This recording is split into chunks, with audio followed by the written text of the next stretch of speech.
ഒരു നമസ്കാരമുണ്ട്. ഇതിൻ്റെ പേരാണ് പച്ചമുളക്. ഓക്കെയാ. ഇതിൻ്റെ പേരാണ് ചുവന്ന ഉള്ളി, ചെറിയ ഉള്ളി. അതായത് നമ്മുടെ പാലക്കാട് ഭാഷയിൽ പറഞ്ഞ ഈരമെങ്കായം. ഇതൊക്കെ കാണുമ്പോൾ നിസ്സാരമാണ്, പക്ഷേ നല്ല എനർജി ഫുഡാണ്. അതായത് പാലക്കാട് ഭാഷയിൽ പറഞ്ഞ വെള്ളച്ചോറും പച്ചമുളകും ഈരമെങ്കായും. ഇത് കഴിക്കുന്നവർക്ക്, ചെറുപ്പം മുതലേ ഇത് കഴിക്കുന്നവർക്ക് ഒരു അസുഖവും ഇതുവരെ കണ്ടിട്ടില്ല. ഇപ്പോൾ ഉള്ള ആൾക്കാർക്ക് ഇത് കഴിച്ചാൽ ഷുഗർ കൂടും. ഷുഗറുള്ള ആൾക്കാർ യാതൊരു കാരണവശാലും ഈ വെള്ളച്ചോറ് കഴിക്കരുത്, കഞ്ഞിൻ്റെ വെള്ളം കുടിക്കരുത്. അപ്പോൾ ഇത് കഴിക്കുന്ന രീതി എങ്ങനെയാണെന്ന് വെച്ചാൽ കാണിച്ചു തരാം. ഓക്കെയാ. ഇതാണ് കഞ്ഞിൻ്റെ, പഴകഞ്ഞിൻ്റെ വെള്ളം. അത് ഇങ്ങനെ ഇതിലെല്ലാം സാധനം കഴിക്കാറ് നമ്മുടെ മൺപാത്രത്തിലാണ്. തൽക്കാലം ഇല്ലാത്ത കാരണങ്ങൾ പ്ലേറ്റിൽ ഇങ്ങനെ വലിക്കണം.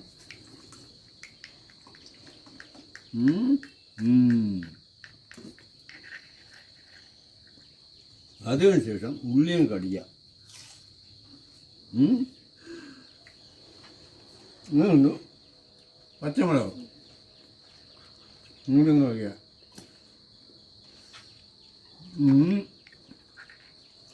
അല്ലേ എന്നിട്ട് വെള്ളച്ചോറുക ഇങ്ങനെ ഉണ്ണ.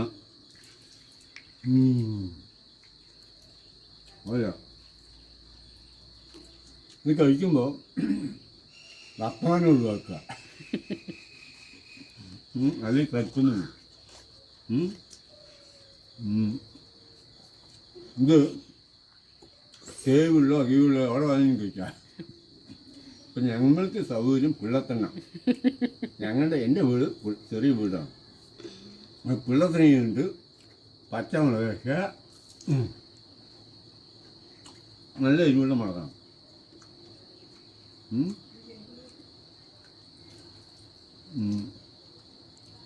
അപ്പം ഇങ്ങനെ കഴിക്കുമ്പോൾ ചിലവർക്ക് ഇഷ്ടമാവില്ല. ഇതിനെപ്പറ്റി അറിയുന്നവർക്ക് നന്നായിട്ട് അറിയാം. ഇത് കഴിച്ചു കഴിഞ്ഞാൽ ഒരു അസുഖവും വരില്ല. ഷുഗറുള്ള ആൾക്കാർക്ക് കഴിക്കാതിരിക്കുക. പണിയെടുക്കുന്നത് ബോഡി നന്നായിട്ട് അധ്വാനിക്കുന്നുണ്ട്. വേർപ്പ് പോകണമെങ്കിൽ ഒരു കുഴപ്പമില്ല, സുഖമായിട്ട് കഴിക്കാം. ഓക്കെയാ. ഒരു അസുഖവും വരില്ല. നന്നായി കഴിക്കാം, നല്ല അധ്വാനിക്കാം, വർക്കൗട്ട് ചെയ്യണം. അത്രയേ ഉള്ളൂ. സാമ്പിൾ നോക്കൂ, ചെയ്ത് നോക്കൂ. Tata bye bye. ഇതാ.